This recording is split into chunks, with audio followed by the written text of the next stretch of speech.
So Nick, talk about your, I think this is your latest book, Now Lead the Change. I want to hear a little bit about your latest book. And I also want to hear, and I know this will be difficult to do in a short period of time, but give us your, give us your prescriptions for leadership going forward. Because one of the things that I mean, I can't stop thinking about this as a business owner, as a father, as a husband, as a friend, as somebody who's interested in the world in a lot of different ways. I try to, in my brain, think where is this all going? Like where are we headed? And what are the best leaders doing? So talk about your most recent book and relate that, if you would, Nick, to where is this all going? Like what should we be doing to prepare ourselves as leaders for the coming years ahead? Wow. Okay. So the new book is called Now Lead the Change, and it's about transformational leadership, and it's about the science and the wisdom and bringing it all together. And it's got this biotransformation theory laid out in a nice, cohesive way. It's got lots of tools and techniques, but it's also got a whole first part, which is all about the world and the problems we've got and where it's going and how there's an opportunity for our leadership of our enterprise. And that, whatever that means to you, two-person, or community, church, whatever, or at the scale of a massive public sector body or a multinational.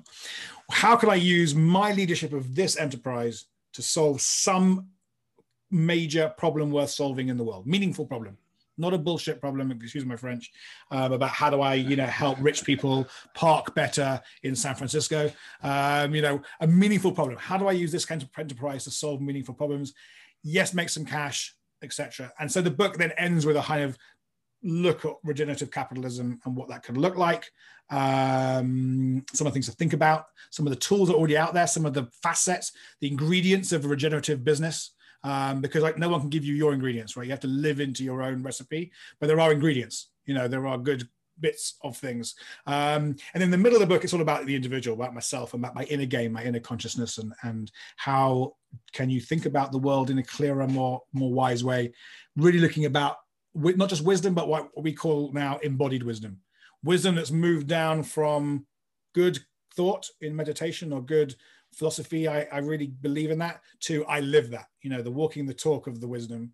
So it's embodied in who you show up to be. And Nick, yeah, and this idea of embodied wisdom, I think, is a very, very important concept because, and I've experienced this again through meditation. There's different ways to experience this, but when you see certain things, when you experience certain things through meditation, you can't necessarily prove scientifically that you experience that, but it's such a powerful firsthand subjective experience that you just know it to be true. So, right. For instance, one like I mentioned earlier, one of the first things you learn in meditation is you can't stop your mind. Like your mind just keeps going, and once you see that, you can't unsee it. Once you see that, you're totally convinced of that. And the other thing you see in meditation, there's all sorts of insights we could talk about, but where do those thoughts come from? Like, do we actually have much control over what the next thought that pops into our head is? I'm not so sure about that, but the idea you're talking about of embodied wisdom is there's wisdom that you have intellectually or in your brain with your thoughts, and then there's wisdom that truly becomes a part of your whole being. Yeah. But in any event, Nick, talk about, and I know you've got a lot of concepts and ideas and stuff, and so I don't want to give short shrift to any of them, but I do want to hear if you were talking to a group of business leaders or community leaders or whoever, tell us maybe a few of the things that you might encourage them to think about or do to prepare for, again, the coming future, which is already upon us and is going to be upon us faster than we know. I mean, we've got so many different issues. We've got climate change, we've got artificial intelligence and robotics, we've got tech and where the tech is going. You've got this idea of the four horsemen of the apocalypse, and you've got this notion that tech is letting us down in very ways and all these things. But what would you say to somebody who said, Nick, I really want to be a leader going forward. What do you think I need to, what specific steps do I need to be taking now to prepare myself for leadership in the coming years? Whew. I mean, so much question. I could say. And I think one thing is it's an inside out game. And so take seriously your consciousness. One of the chapters in the book is called Consciousness is King. Used to be Cash. Cash has gone. It's all about consciousness. So take seriously the development of your consciousness, the lifelong learning of your and your adult development, and pushing yourself to another stage of development.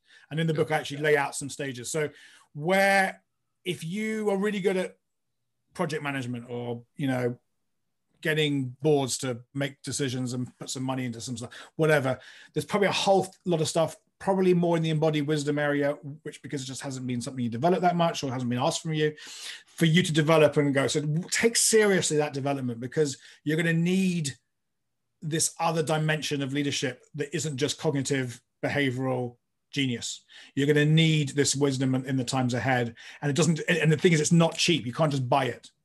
You can't just go out to a retreat for 6 days and have embodied wisdom. It's like a 6-year program. It's a 10-year program. So start now.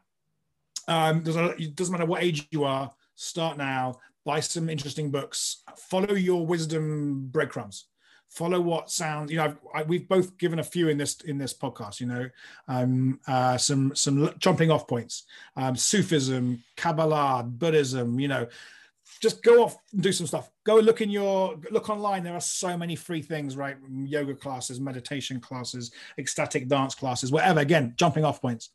So that's the first thing I would say, is take seriously the refinement of your consciousness, because everything comes from there.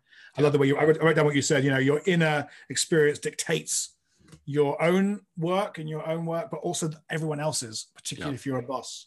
So take that seriously. Secondly, at the exact opposite end, take super seriously the world that is fast emerging with these major crises. They're not going anywhere. They're just going to get worse. And pay attention. And this is really a conversation about purpose. What's calling you? Which bit of this huge systemic challenge is calling you? And for me, it's what we've just talked about. It's mental and embodied wisdom, development of consciousness, better businesses, better leaders. But which bit of it? Is it poverty? Is it child well-being? Is it environment? Is it the trees? Is it, what is calling you? And that, again, isn't something that might just be immediate. It might be a few weeks and months and years to really find where your bit is. Because you can't do it all. No one can do it all, much as we think we'd like to. And then I guess the third question, just to make, and this is emerging, by the way, I didn't have a plan for this answer. So take yourself seriously, take the world seriously, and then spend, your little bit of time you have each week to reflect about your work and your business with your coach, whatever. How can you shape your product, process, business model to play a part in the bringing about of a regenerative economy, of a flourishing world for everyone? Because you can, and doesn't matter what you do. I even heard recently, cigarette companies are now developing vaccines with the Mosaic tobacco technology. And now that is a purpose turnaround. For sure. So that's that's what I say. Pay attention to you. Pay attention to where in the world is calling you to heal the world, to hold the world. The world, there's a beautiful phrase in Kabbalah and Jewish mysticism, Jewish wisdom, called tikkun olam, tikkun ha'olam, the healing of the world. But it comes from the healing of yourself, tikkun ha'nefesh, the healing of you. And the two things are always happening at all times. So that's, I think, because I probably should also say that I do run an amazing leadership program that does just this. And it's called Master Transformation Leadership. And we have cohorts running, every few months. And you can find it on our website. And I would love you to come and join me. It's open to anyone. And it starts deep inner and ends up systemic change in 9 months.